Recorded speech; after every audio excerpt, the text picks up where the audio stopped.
Hello everyone, आज date है 19 जून 2022 और द हिंदू न्यूज एनालिसिस में आपका स्वागत है। इस वीडियो में हम द हिंदू की इंपॉर्टेंट न्यूज़ को एग्जाम के पॉइंट ऑफ व्यू से डिस्कस करेंगे।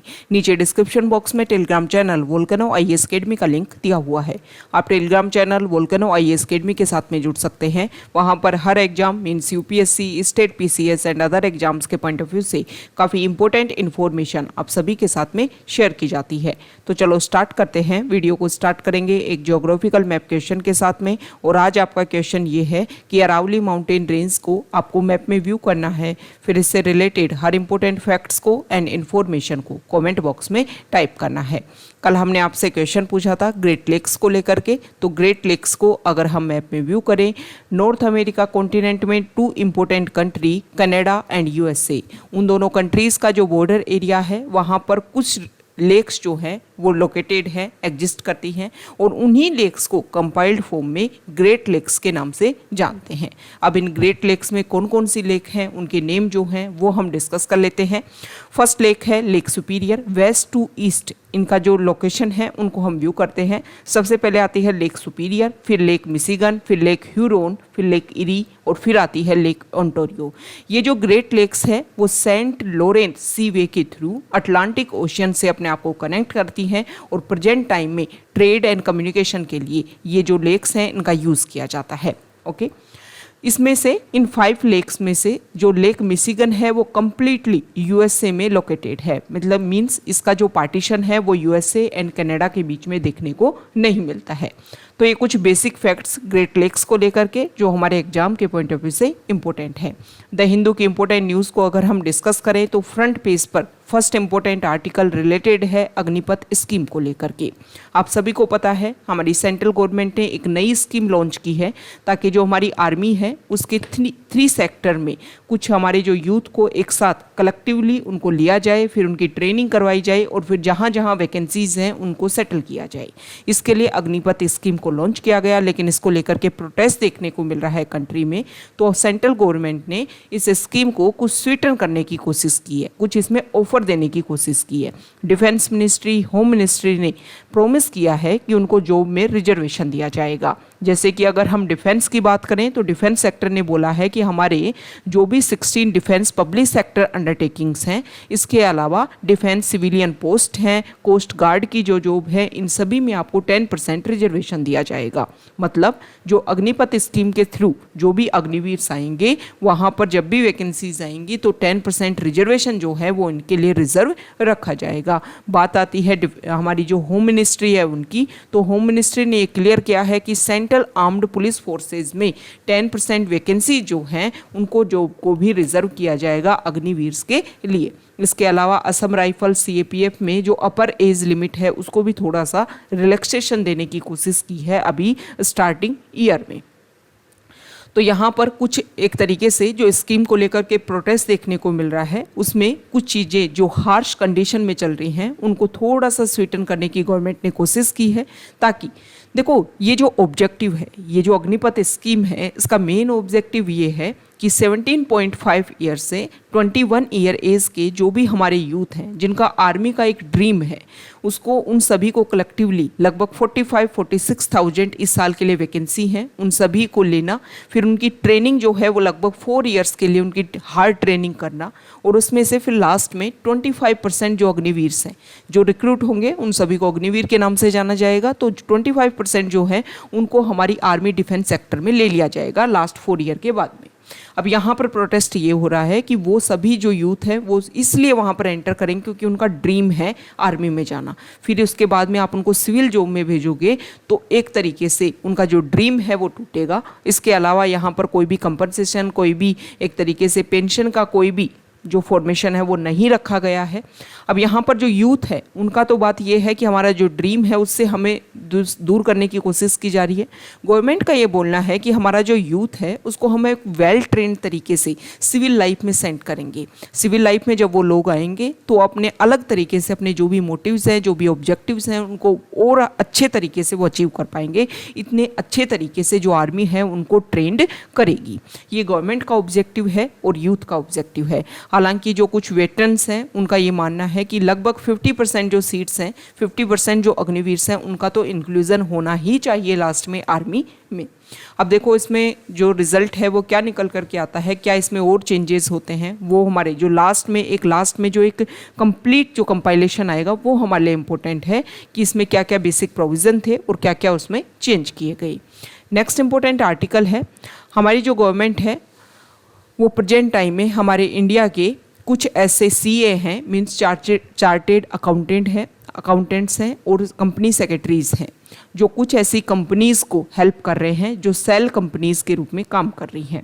तो इसको लेकर के अभी प्रेजेंट टाइम में हमारी जो गवर्नमेंट है वो उनके ऊपर कुछ एक्टिविटी जो है या फिर एक तरीके से इनको किस तरीके से रेगुलेट करना है वो कोशिश करेगी। कुछ चाइनीज़ सेल कंपनीज़ हैं तो मेट्रोपॉलिटन सिटीज़ में वो वर्क कर रही होंगी, तो उनको रेगुलर रूल्स एंड रेगुलेशन के बेसिस पर वो वायलेशन भी कर रही हैं, लेकिन फिर भी उनको रेगुलेट करने की कोशिश की जा रही है सीए एंड सीएस के द्वारा। तो इनको रिकमेंडेड किया गया है कि उनके ऊपर कुछ डिसिप्लिनरी जो है वो एक्शन कंडक्ट करवाए जाएं। 2020 में हमारे इंडिया के ऊपर अटैक होता है और इसमें गालवान वैली में क्लैश होता है Indian army and Chinese army. उसके बाद में इंडिया ने यहाँ पर स्ट्रिक्ट एक्शन फॉलो किए कि जो भी चाइनीज़ कंपनी है वो अगर एक प्रॉपर रूल्स एंड रेगुलेशन को फॉलो नहीं करती हैं तो उनको हम रेगुलेट करने के लिए इंडिया में उनको बैन करने की कोशिश की जा रही है। आपने टाइम टू टाइम देखा होगा कि बहुत सारे जो ऐप हैं उनको इंडिया में बैन किया गया। तो यहाँ पर जो सेल कंपनी है ना, वो वर्ड हमारे लिए इम्पोर्टेंट है कि ये जो सेल कंपनीज़ है, सेल कंपनीज़ होती क्या है, हम पहले भी डिस्कस कर चुके हैं। सेल कंपनीज़ वो कंपनीज़ होती हैं जिनकी जो एक्टिविटीज़ है वो काफ़ी इलीगल होती हैं, मतलब एक प्रॉपर तरीके से वो कंपनीज़ जिनमें कोई भी एक्टिव बिजनेस नहीं होता है, सिर्फ मनी लॉन्ड्रिंग के लिए या फिर कुछ इलीगल एक्टिविटीज़ को कंप्लीट करने के लिए जिन कंपनीज़ को बनाया जाता है।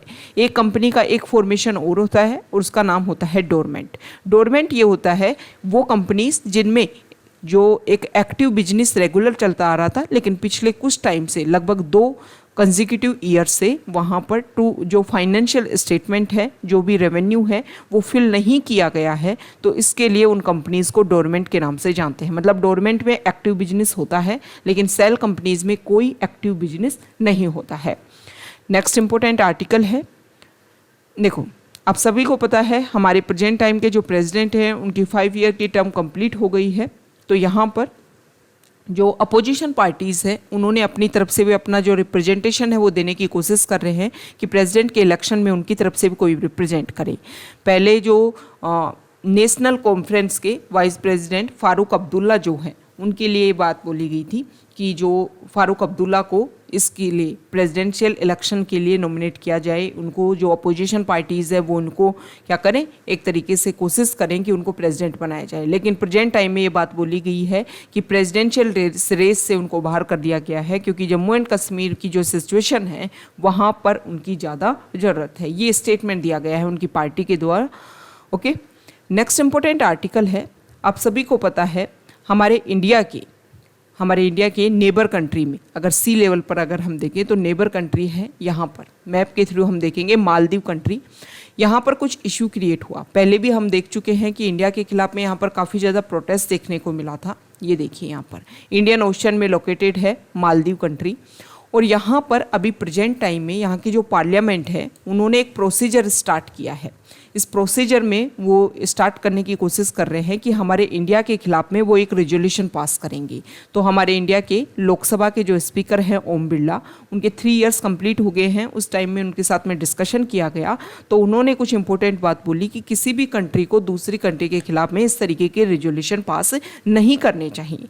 अभी प्रेजेंट टाइम में जो कंट्रोवर्सी हमारे इंडिया में देखने को मिली ना, जिसकी वजह से ऑर्गेनाइजेशन ऑफ इस्लामिक कॉरपोरेशन और बहुत सारी जो मुस्लिम कंट्रीज़ हैं उन्होंने इसको लेकर के प्रोटेस्ट किया, विरोध किया कि इंडिया को इस तरीके के स्टेटमेंट नहीं देने चाहिए, स्पेसिफिक जब इंडिया में इतनी ज़्यादा डाइवर्सिटी है।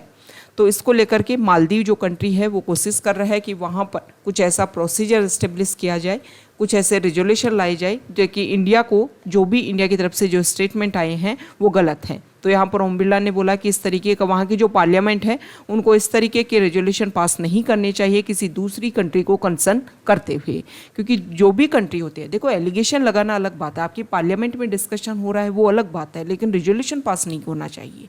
ओके, दूसरा यहाँ पर जो प्रोडक्टिविटी है हमारी लोकसभा, राज्यसभा, पार्लियामेंट, उसके बारे में यहाँ पर डिस्कशन किया गया। तो उन्होंने बताया कि कोरोना वायरस पेंडेमिक के दौरान हालांकि हमने देखा कि हमारा जो पार्लियामेंट है उसकी जो प्रोडक्टिविटी है, उसकी जो सिटिंग है उसमें थोड़ी कमी आई, लेकिन प्रोडक्टिविटी की अगर हम बात करेंगे तो वो हाई लेवल पर देखने को मिला। लोकसभा के यहाँ पर प्रोडक्टिविटी देखने को मिली 167% और ये काफ़ी ज़्यादा हाई लेवल है। सिटिंग सेशन ये इंपॉर्टेंट टर्म है, हम यहाँ पर कुछ बेसिक फैक्ट्स देख लेते हैं पार्लियामेंट को लेकर के। हमारा जो कॉन्स्टिट्यूशन है उसमें पार्लियामेंट के कितने सेशन होंगे इसके बारे में कुछ भी नहीं बोला गया है, सिर्फ इतना बोला गया है कि पार्लियामेंट के 2 सेशन के बीच में 6 मंथ से ज़्यादा का टाइम नहीं होना चाहिए। मतलब अगर हम इसके थ्रू भी देखें, कॉन्स्टिट्यूशन के प्रोविज़न के अकॉर्डिंग भी देखें, तो हमारे जो पार्लियामेंट है उसके ईयर में 2 सेशन तो होने ही चाहिए, क्योंकि 6 मंथ से ज़्यादा का टाइम दो सेशन के बीच में नहीं होना चाहिए। लेकिन हमारे यहाँ पर एक ट्रेडिशन है कि हमारे यहाँ पर 3 सेशन होते हैं, बजट सेशन होता है, मानसून सेशन होता है और विंटर सेशन होता है। ओके, ये ट्रेडिशन है, इसके बारे में कॉन्स्टिट्यूशन में कुछ भी नहीं लिखा हुआ है। इसके अलावा अगर हम बात करें तो जब भी कोई सेशन होता है तो सेशन में रेगुलर सिटिंग होती है। ओके, तो सेशन जो है और उसमें जो सिटिंग होती है इनको लेकर के भी कुछ बेसिक टर्म होती हैं, जैसे कि हम बात कर लें एडजर्नमेंट और एडजर्नमेंट साइन डाई। एडजर्नमेंट में क्या होता है कि एक प्रॉपर टाइम आपको बता दिया गया कि एक इस टाइम नेक्स्ट टाइम जो है, इस टाइम जो है दोबारा से जो सिटिंग है, सेशन जो है, वो जो भी मेंबर्स हैं वो मीटिंग करेंगे। ओके, मतलब सेशन में जो सिटिंग चल रही है, मान लो आज के दिन की सिटिंग है और इसको लेकर के जो भी प्रिजाइडिंग ऑफिसर हैं जैसे लोकसभा और राज्यसभा के, वो ये डिक्लेयर कर दें कि हम इतने टाइम के बाद में मिलेंगे। मतलब टाइम जो उसमें डिसाइड किया गया है उसको बोलते हैं एडजर्नमेंट। और एडजर्नमेंट साइन डाई ये होता है जिसमें मीटिंग तो होगी लेकिन टाइम डिसाइड नहीं किया गया है कि कितने टाइम के बाद में वो मिलेंगे, वो होता है एडजर्नमेंट साइन डाई। डिसोल्व क्या होता है? डिसोल्व ये होता है कि जब 5 ईयर्स की जो कंप्लीट जो टर्म है वो कंप्लीट हो गई है उसको बोलते हैं डिसोल्व। जैसे लोकसभा 5 साल के बाद में डिसोल्व हो जाती है, उससे पहले भी डिसोल्व हो सकती है। ओके, इसके अलावा होता है प्रोरोगेशन। प्रोरोगेशन ये होता है कि जब सेशन आपका कंप्लीट हो गया तो उसको बोलते हैं प्रोरोगेशन। तो ये कुछ बेसिक टर्म्स हैं हमारे पार्लियामेंट से रिलेटेड, पार्लियामेंट की जो भी प्रोसीजर होता है उसकी रिलेटेड कुछ बेसिक टर्मिनोलॉजी है, इसमें बेसिक डिफरेंस आपको पता होना चाहिए। नेक्स्ट इंपॉर्टेंट आर्टिकल है, यहाँ देखिए पेज नंबर 3 पर। यहाँ पर जो आर्टिकल है इसमें मेघालय में बैम्बू ड्वेलिंग बैट की एक नई स्पीसीज़ मिली है। ओके, अभी प्रेजेंट टाइम में अगर हम देखें तो लास्ट कुछ टाइम से मेघालय में इस तरीके की बैम्बू पर रहने वाले जो बैट हैं उनकी कई स्पीसीज़ मिल चुकी हैं।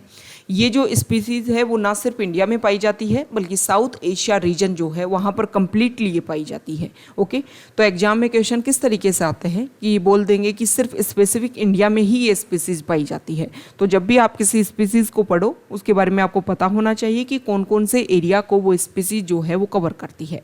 ये जो स्पीसीज़ है इसके बारे में पता लगाया गया है, जो हमारी जूलॉजिकल सर्वे ऑफ इंडिया है उन्होंने ये डिक्लेयर किया है और कुछ रिसर्च किया गया था उनके द्वारा ये सारी डिक्लेरेशन हुई है।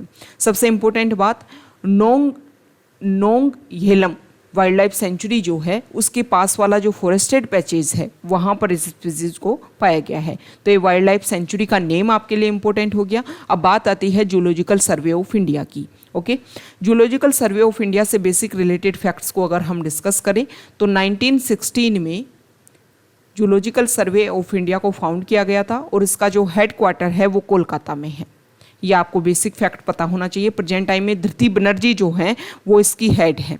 ओके, धृति बनर्जी जो फर्स्ट वीमेन बनी है, जो ZSI means zoological survey of India की फर्स्ट वीमेन जो है वो इसकी डायरेक्टर बनी है। Ministry of environment, forest and climate change के अंडर ये आता है। अब जूलॉजिकल सर्वे ऑफ इंडिया की बात हुई है तो बॉटनिकल सर्वे ऑफ इंडिया की भी हम बात कर लेते हैं। 1890 में बॉटनिकल सर्वे ऑफ इंडिया को बनाया गया था। प्रेजेंट टाइम में ministry of environment forest and climate change के अंडर ही ये आता है। मतलब दोनों जो है उनकी मिनिस्ट्री सेम है, लेकिन इसका फॉर्मेशन जो है वो बहुत पहले हो गया था और इसका फॉर्मेशन बाद में हो गया था। इसको आप इस तरीके से रिलेट कर सकते हो। इसका जो हेडक्वार्टर है बॉटनिकल सर्वे ऑफ इंडिया, इसका हेडक्वार्टर जो है वो भी कोलकाता में है। मतलब दोनों में सिमिलरिटीज हैं, बस आपको ये ध्यान में रखना है कि बॉटनिकल सर्वे ऑफ इंडिया को पहले एस्टेब्लिश किया गया था। कैसे याद कर सकते हो, कोई भी एरिया, कोई भी लैंड एरिया, वहाँ पर पहले क्या उगेंगे, पहले जो है कुछ ट्रीज जो हैं वो यहाँ पर उगने स्टार्ट होंगे, ग्रो होना स्टार्ट होंगे। फिर जब यहाँ पर बहुत ज़्यादा एरिया कवर कर लेंगे तो यहाँ पर फिर बाद में एनिमल जो हैं, जू जो है मतलब एनिमल जो है वो यहाँ पर आकर के एस्टेब्लिश होने लगेंगे, रहने लगेंगे। तो इस तरीके से आप याद कर सकते हो, पहले पेड़ उगे, उसके बाद में यहाँ पर जानवर आए, जू आई, एनिमल आए। ओके, तो इस तरीके से रिलेट करके आप ध्यान में रख सकते हो। जब भी कोई बेसिक फैक्ट्स देखो तो उसको इस तरीके से इंटरलिंकिंग करने की कोशिश किया करो ताकि जो फैक्ट्स हैं आपको लॉन्ग टाइम के लिए याद रह सकें। नेक्स्ट इंपॉर्टेंट आर्टिकल है, यहाँ देखिए पेज नंबर 7 पर। यहाँ पर जो इम्पोर्टेंट आर्टिकल है, हमारे प्राइम मिनिस्टर गुजरात की विजिट पर, उनकी जो मदर हैं उनकी 100 ईयर्स एज कंप्लीट हो गई है। इस टाइम उन्होंने गुजरात की विजिट की और विजिट में उन्होंने बहुत सारी जो स्कीम है उनको लॉन्च किया। सबसे पहले तो 357 kilometre dedicated freight corridor track जो है उसको इनॉग्रेशन उन्होंने किया। जो सेंट्रल यूनिवर्सिटी है वहाँ की वडोदरा में, उसको लेकर के एक नई बिल्डिंग का उन्होंने इनॉग्रेशन किया। इसके अलावा अगर हम बात करें तो 2 इम्पोर्टेंट स्कीम गुजरात स्टेट के लिए, मुख्यमंत्री मातृशक्ति योजना, इसमें जो वहाँ की प्रेग्नेंट और नर्सिंग जो मदर्स हैं उनको न्यूट्रिशन लेवल अपग्रेड करने के लिए ये स्कीम लॉन्च की गई है। इस स्कीम में 2 किलोग्राम चिकपी, 1 किलोग्राम येलो तुअर दाल, 1 kilogram edible oil free of cost दिया जाएगा आंगनवाड़ी सेंटर्स के थ्रू 3 साल के लिए। इसके अलावा वहाँ पर अगर हम बात करें तो ट्राइबल एरियाज़ को कवर करने के लिए कुछ स्कीम वहाँ पर पहले लॉन्च की गई थी। अब उसको जो पोषण सुधा योजना जिस स्कीम का नेम है, उसको 1.36 लाख ट्राइबल वीमेन जो हैं उन सभी को इस स्कीम के अंडर कवर किया जाएगा और मंथली बेसिस पर ये जो बेनिफिट हैं वो उनको दिए जाएंगे। स्पेसिफिक ट्राइबल एरियाज़ का जो मेन सोसाइटी है उससे कनेक्टिविटी काफ़ी कम होती है, तो वहाँ पर जो भी इश्यूज हैं न्यूट्रिशन लेवल पर, उन सभी को सॉल्व करने के लिए गुजरात गवर्नमेंट ने ये इनिशिएटिव स्टार्ट किया है। ओके, तो ये कुछ वेलफेयर स्कीम है जो काफ़ी ज़्यादा इम्पोर्टेंट है, स्पेसिफिक गुजरात स्टेट का कोई भी एग्जाम है उसके लिए। ओके, नेक्स्ट इंपॉर्टेंट आर्टिकल है, तमिलनाडु ने डिक्लेयर किया है कि जल्दी तमिलनाडु के जो सभी टेम्पल हैं वो एक्सेसिबल हो जाएंगे। एक्सेसिबल मतलब जो भी डिसेबल्ड पर्सन हैं उनके लिए इस तरीके का वहाँ पर ट्रैक डेवलप करने की कोशिश की जाएगी ताकि ईजीली जो भी एल्डर फ्रेंडली, जो भी एल्डर एज के पर्सन हैं, ओल्ड एज के पर्सन हैं, जो भी डिसेबल्ड पर्सन हैं, उन सभी के लिए फैसिलिटीज़ को यहाँ पर इम्प्लीमेंट किया जाएगा। आप सभी को पता है एक्सेसिबल इंडिया कैंपेन चलाया गया था ताकि जो डिसेबल्ड पर्सन हैं उन सभी के लिए ईजीली जो भी हमारी गवर्नमेंट ऑफिसेज हैं, जो भी हमारे ट्रांसपोर्ट व्हीकल्स हैं, उन सभी में ये सुविधाएं फैसिलिटी दी जाएं ताकि वो ईजिली एक जगह से दूसरी जगह पर आ जा सकें। कोविड की वजह से उस कैंपेन में कुछ इशू, कुछ हर्डल्स क्रिएट हुए, लेकिन अब नए टाइमलाइन के साथ में उसमें डिसाइड किया गया है कि जल्दी उसके जो टारगेट हैं उनको कंप्लीट किया जाएगा। Next important article page number 9 पर, और यहाँ पर यूएन की एक रिपोर्ट आई है कोविड के टाइम में पूरे वर्ल्ड में कहाँ पर क्या क्या इशू देखने को मिला, उसको लेकर के एक जो एरिया है वो इंडिया का सुंदरबन वाला जो एरिया है उसको भी यहाँ पर चूज किया गया। तो यहाँ पर जब स्टडी की गई तो ये देखा गया कि कोविड की वजह से यहाँ पर बहुत ज़्यादा मैटर्स जो हैं वो काफ़ी ज़्यादा गड़बड़ा गए। दूसरे यहाँ पर जो साइक्लोन के इशू जो हैं वो भी काफ़ी ज़्यादा क्रिएट हुए, जिसकी वजह से यहाँ के जो लोकल पीपल हैं उनमें काफ़ी ज़्यादा इशूज़ क्रिएट हुए थे। नेक्स्ट इंपॉर्टेंट आर्टिकल है अमृत सरोवर मिशन। अमृत सरोवर मिशन जो है उसको लॉन्च किया गया था 24 अप्रैल को। अच्छा, 24 अप्रैल को ही क्यों लॉन्च किया गया और इसके ये जो डेट है वो क्यों इम्पोर्टेंट है, कौन सा इम्पोर्टेंट डे इस दिन सेलिब्रेट किया जाता है, ये आपको कमेंट बॉक्स में बताना है। हमारे प्राइम मिनिस्टर ने इस साल 24 अप्रैल को एक प्रोग्राम लॉन्च किया, अमृत सरोवर प्रोग्राम। इसमें डिसाइड किया गया कि हम जो है वो 75 ईयर ऑफ इंडिपेंडेंस में एंटर कर रहे हैं, तो इसके लिए क्या कोशिश की जाए कि हमारे इंडिया के जितने भी स्टेट हैं, फिर जितने भी स्टेट में जितने भी डिस्ट्रिक्ट हैं, तो उन डिस्ट्रिक्ट में हर डिस्ट्रिक्ट में 75 वाटर बॉडीज़ को डेवलप किया जाए, रिजुवनेट किया जाए। जो भी वाटर बॉडीज़ हैं वहाँ पर अगर सॉइल सिल्ट जो है वो बहुत ज़्यादा जमा हो गई है तो दोबारा से उनको क्लीन किया जाए और उनको एक्सेसिबल बनाया जाए कि रेन वाटर जो है इजीली वहाँ पर स्टोर हो सके, ताकि जो हमारा जो ग्राउंड वाटर लेवल है उसको हम दोबारा से रिचार्ज कर सकें, जो लोगों की वहाँ पर ईजीली इरिगेशन के लिए जो भी अदर एक्टिविटीज़ है उनके लिए वाटर की अवेलेबिलिटी हो सके। जब किसी एरिया में वाटर की अवेलेबिलिटी होगी तो वहाँ का जो बायोडाइवर्सिटी है वो भी डेवलप होगा। रीजनल एरिया में जो भी वहाँ पर ग्राउंड वाटर है उसको रिचार्ज देखने को मिलेगा, दोबारा से जो ग्राउंड वाटर लेवल है वो इंक्रीज़ होगा, बहुत सारे इश्यूज जो हैं वो काफ़ी कम होंगे। इसलिए ये प्रोग्राम जो है वो स्टार्ट किया गया। तो इसमें डिसाइड किया गया कि हमारे इंडिया में लगभग 50,000 वाटर बॉडी जो हैं उनको रिजुवनेट किया जाएगा 15 अगस्त 2023 तक इस प्रोग्राम के अंडर। अब क्या डिसाइड किया गया है कि हमारे इंडिया में national highway authority of India ने ये डिसाइड किया है, सेंट्रल गवर्नमेंट ने ये बोला है, ministry of railways and NHAI के जो मिनिस्टर हैं उन्होंने डिसाइड किया है कि अमृत सरोवर स्कीम के अंडर जो भी हमारी वाटर बॉडीज़ हैं उनको जब हम क्लीन करेंगे तो यहाँ से सॉइल निकलेगी। ओके, तो इसका यूज जो है वो हम क्या कर सकते हैं, रेलवे ट्रैक और इसके अलावा जो भी हमारी रोड हैं उनके कंस्ट्रक्शन में जो भी हमें सॉइल चाहिए उसके लिए इन सॉइल का यूज किया जा सकता है। ओके, नेक्स्ट इंपॉर्टेंट आर्टिकल है फॉरेन पेज पर। यहाँ पर ट्यूनीशिया जो कंट्री है उसमें कॉन्स्टिट्यूशन रेफरेंडम को लेकर के अपोज देखने को मिला है। इस साल का प्रीलिम्स का पेपर अगर आप देखोगे यूपीएससी में तो कौन से कंट्री में किस इशू की वजह से वहाँ पर प्रोटेस्ट हुए, किस इशू की वजह से वहाँ पर वायलेंट एक्टिविटीज़ देखने को मिली, तो यहाँ पर ट्यूनीशिया में क्या हो रहा है कि वहाँ की गवर्नमेंट जो है इसको लेकर के अपोज कर ले हैं लोग कि वहाँ पर बहुत सारे इश्यूज हैं उस कंट्री में, उसके ऊपर वहाँ की गवर्नमेंट फोकस नहीं कर रही है, लेकिन उसके अलावा वहाँ की जो गवर्नमेंट है वो कोशिश कर रही है कि कॉन्स्टिट्यूशन को अपने अकॉर्डिंग चेंज किया जाए और उसी को इम्प्लीमेंट किया जाए। ओके, तो आपको पता होना चाहिए कि कौन से कंट्री में प्रोटेस्ट हो रहे हैं और किस कारण से, कौन सा ऐसा कोज है, बेसिक रीजन है जिसकी वजह से प्रोटेस्ट देखने को मिल रहे हैं। तो आपको ट्यूनीशिया से रिलेटेड कि कॉन्स्टिट्यूशन में वहाँ पर चेंज किया जा रहा है जिसकी वजह से इशू क्रिएट हो रहे हैं। Next article Russia Ukraine issue की वजह से, तो रशिया जो है यहाँ पर यूक्रेन के जो प्रेसिडेंट हैं उन्होंने विजिट किया सर्दर्न एरिया में, यूक्रेन का जो सर्दर्न एरिया है वहाँ पर जो बैटल चल रही है, तो यहाँ पर ये देखा गया कि माइकोलेव जो है वो एक मेन एरिया है जिसको रशिया अपने अंडर करने की कोशिश कर रहा है। इसका मेन रीजन ये है कि ब्लैक सी पर उनका एक इम्पोर्टेंट पोर्ट है जिसको कवर करने के लिए, जिस तक एंट्री करने के लिए एक मेजर रीजन है। तो इसको अगर कवर कर लिया जाएगा तो इनडायरेक्टली जो पोर्ट सिटी है, पोर्ट एरिया है, वो इनडायरेक्टली रशिया के अंडर आ जाएगा। मतलब रशिया जो है वो अपनी तरफ से कोशिश कर रहा है कि यूक्रेन को चारों तरफ से इस तरीके से रिस्ट्रिक्शंस लगाई जाएं बॉर्डर एरियाज़ में ताकि अदर एरियाज से उनकी कनेक्टिविटी ना हो।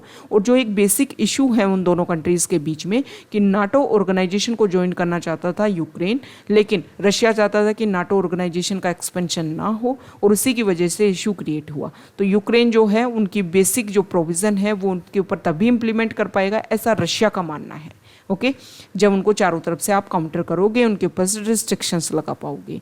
ओके, नेक्स्ट इंपॉर्टेंट आर्टिकल जो है यहाँ देखिए,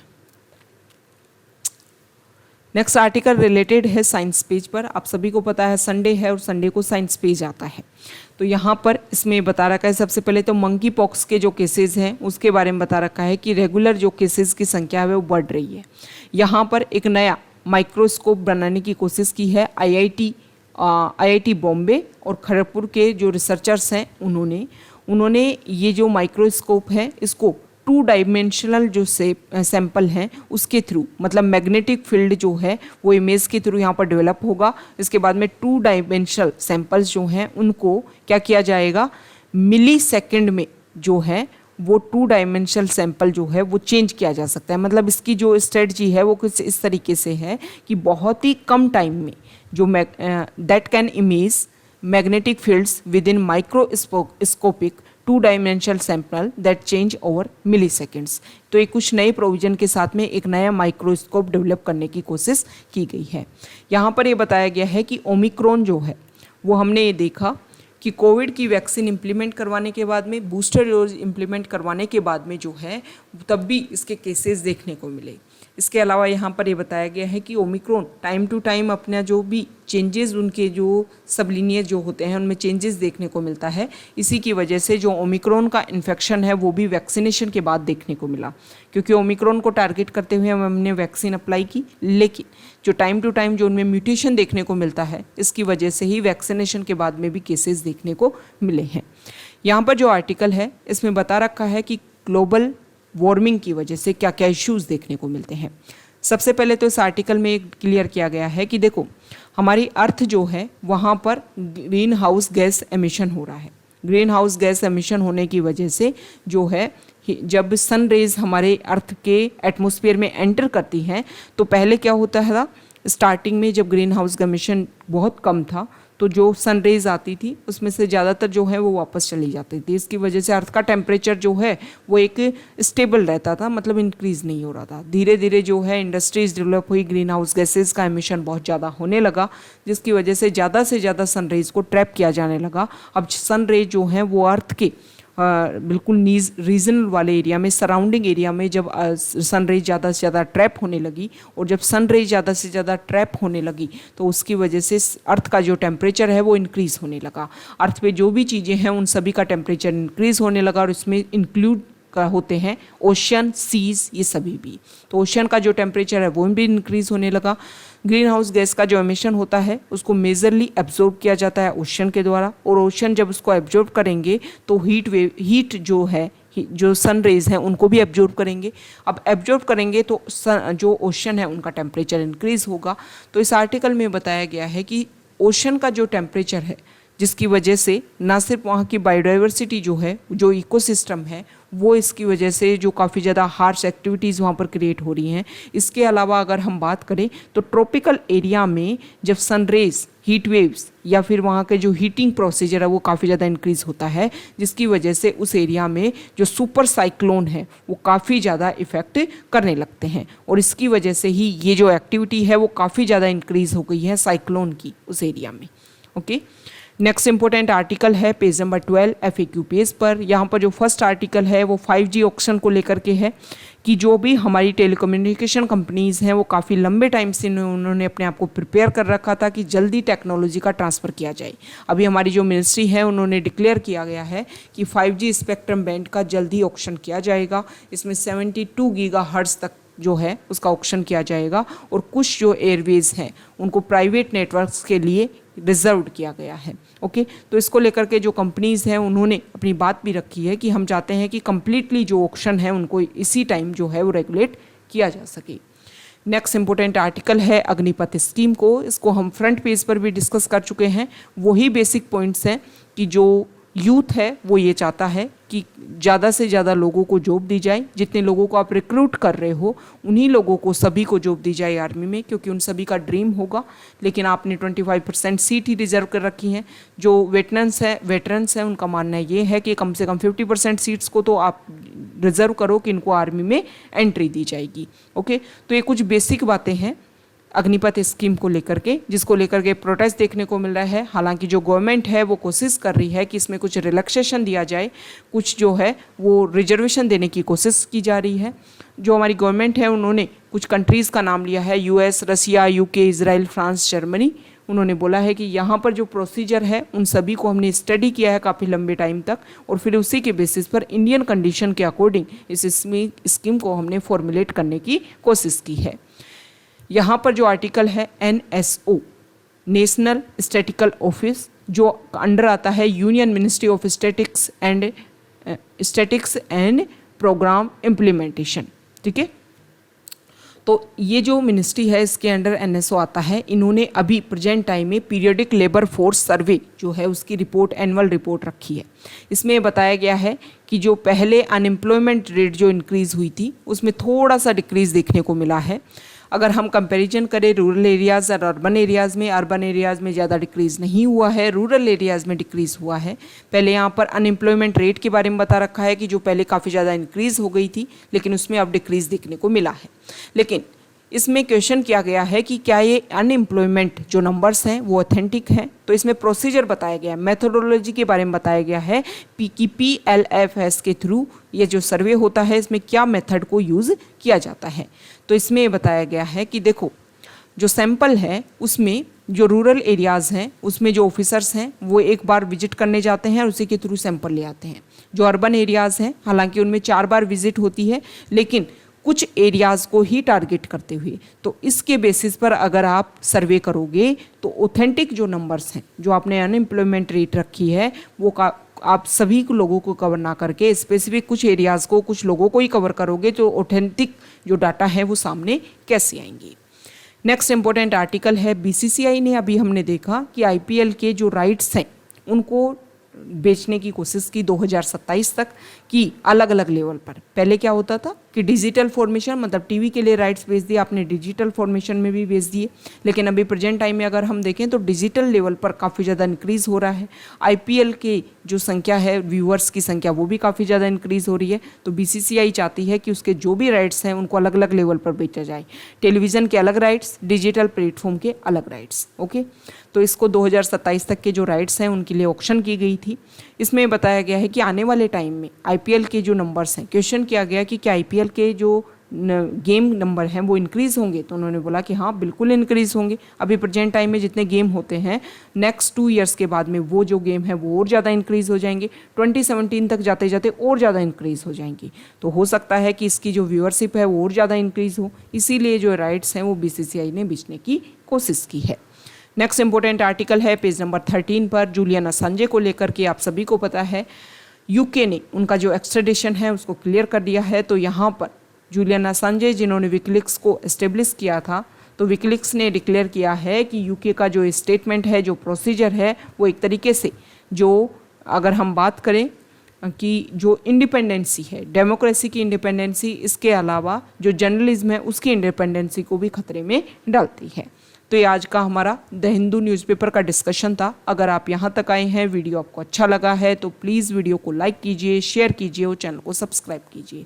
आप हमारे स्टैटिक पार्ट जो हमने हिस्ट्री, पॉलिटी और ज्योग्राफी के कुछ वीडियोस अपलोड किए हैं उनको जाकर के आप व्यू कर सकते हो। अगर आपको अच्छा लगे तो उनको आप शेयर कर सकते हो। Okay, thank you.